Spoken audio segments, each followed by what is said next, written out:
Saya pengen minta Pak Kapolda itu memerintahkan penyidik untuk mempublish apa isi dari skincare itu, komposisi seperti apa, sehingga kok bisa sini kita Mirjani masuk, sedangkan di satu sisi Reza Gladys ini tidak diungkap dari skincare itu apa kejadiannya. Pasti kan ada nggak beres ini.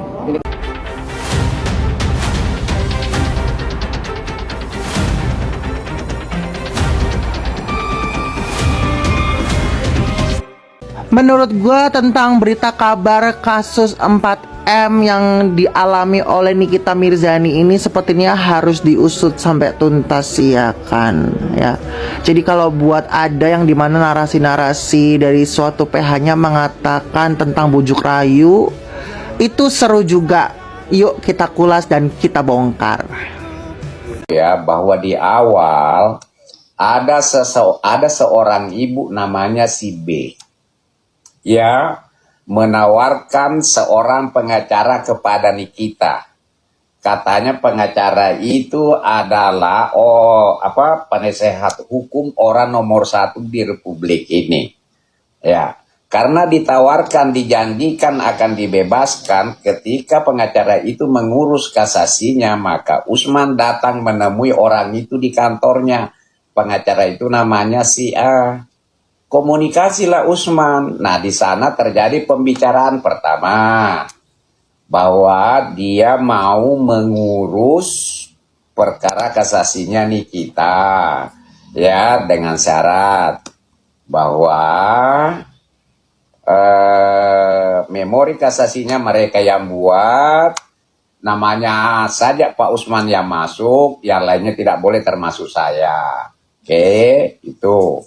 Nah, kedua, syarat yang kedua adalah harus dapat fee 4 miliar. Nah, itu dapat dibuktikan dengan 2 kwitansi. Nah, jaminannya adalah bebas. Nah, ketika dia tidak bebas, maka uang itu menjadi pinjaman dan akan dikembalikan. Tapi semua itu, janji-janji itu adalah rangkaian kebohongan. Pertama, kebohongan pertama. Pada saat kita mau masukkan memori kasasi, ya, karena sudah dekat, mepet waktunya, mereka bilang, buat aja, pakai kantornya Bang Andi aja. Ya kan, kami yang mengurus, tetap bebas. Ya, kira-kira gitu. Nah, ternyata putusan keluar Nikita tidak bebas. Karena itu adalah janjinya kalau tidak bebas dikembalikan, maka dimintalah uang itu. Nah, diminta uang itu mereka juga tidak mau kasih, bahkan nantang untuk membuat laporan polisi. Pertanyaan seriusnya bahwa dalam peristiwa itu ada nggak kata-kata bahwa uang 4 miliar itu digunakan untuk menyuap? Itu dulu satu. Nah, dalam peristiwa itu sama sekali tidak ada. Yang ada hanya si pengacara itu mau mengurus kasasinya Nikita dengan fee 4 miliar. Ya, jadi kalau rekaman itu juga ada yang mengatakan bahwa Nikita akan menyuap, jangan juga terlalu mudah percaya. Karena namanya percobaan itu ada beberapa unsur pokok. Di situ pertama-tama ada niat. Dan kedua, ada perbuatan pelaksana. Tidak jadi menyuap itu karena bukan dari dirinya sendiri. Misalnya dia tiba-tiba ketangkap, seperti itu. Tapi unsur yang paling penting yang harus dipahami adalah bahwa si penyuap ini pernah berhubungan, minimal bertelepon, pernah ketemu, membicarakan ada deal-deal. Pada saat penyerahan itu tidak jadi karena ketangkap misalnya. Artinya itu adalah percobaan. Uang itu belum berpindah tapi sudah ditangkap. Itu namanya percobaan, ya kan? Tapi kalau sudah mereka terima, itu namanya penyuapan. Itu dulu harus dipahami ya. Nah, kembali lagi, jadi jangan teman-teman terlalu mudah percaya dengan piti-piti yang beredar bahwa ada rekaman mirip suaranya Nikita Dalalan. Pertama-tama mirip. Artinya mirip itu belum tentu bahwa dialah itu. Ya kan? Dialah itu. Nah, kemudian kedua, apakah di dalam rekaman itu sudah memenuhi unsur percobaan pidana itu? Ya kan? Itu dulu, seperti itu. Ya. suara yang sangat mirip ya dengan terpidana Nikita Mirzani.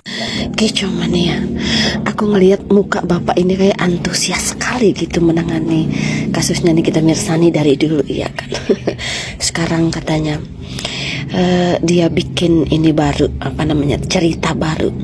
Kalau dia itu atau mereka itu menemukan video ya kan yang beredar luas di masyarakat, katanya suara mirip Nikita Mirzani. Kita bagusip dulu pagi-pagi ini, bagusip dulu kita. Sudah kau ngapa-ngapain Inces? Belum tenang hatiku kalau belum bagusip. Iya. Jadi sekarang kan itulah apa namanya bahayanya AI zaman sekarang. Kenapa ya?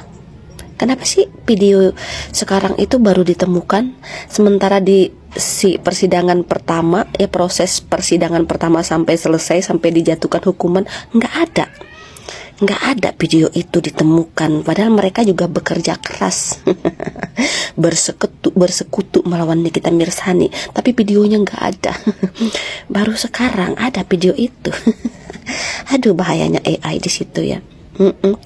Apa sih yang nggak bisa dibikin oleh AI zaman sekarang itu ya kan? Apa sih yang nggak bisa ditiru sama si AI zaman sekarang itu? Cuman menghidupkan orang meninggoy.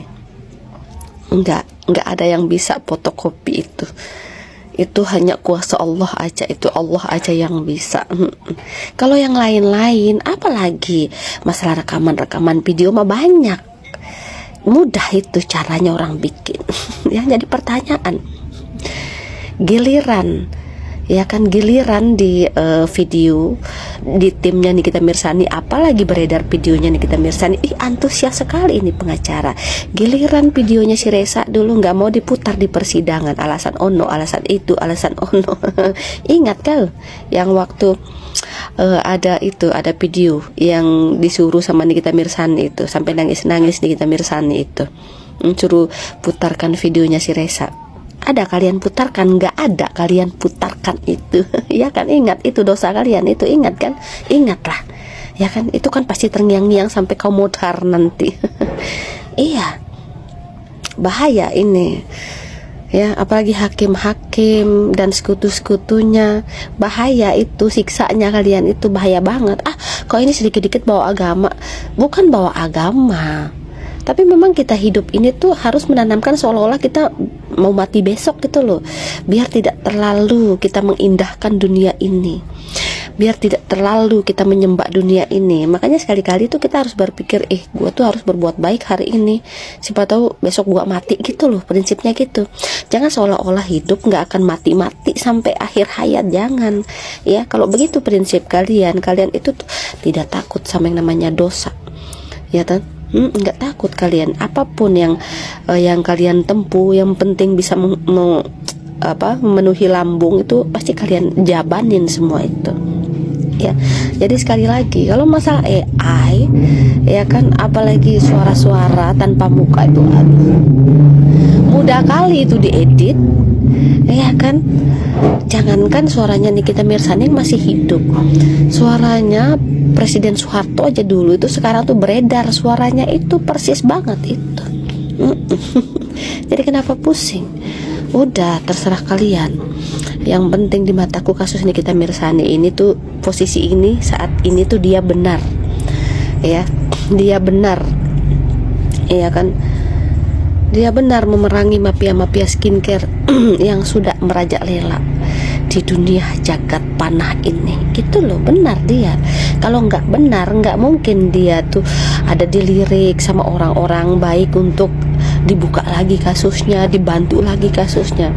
Hanya kasus ini yang berepisode-episode, bahkan berabad-abad belum selesai-selesai ya kan, dilirik lagi sama orang, merasa ada kejanggalan, diangkat lagi. Kan itu orang-orang benar aja yang didukung oleh orang-orang baik, oleh orang-orang yang nggak dikenal ya kan, tiba-tiba buka suara tentang Nikita Mirzani ya kan. Aduh, udahlah, kalian mau jungkir balik juga udah terserah kalian mau ngapain ya. Dan kita yakin kebenaran itu pasti akan menang, udah titik.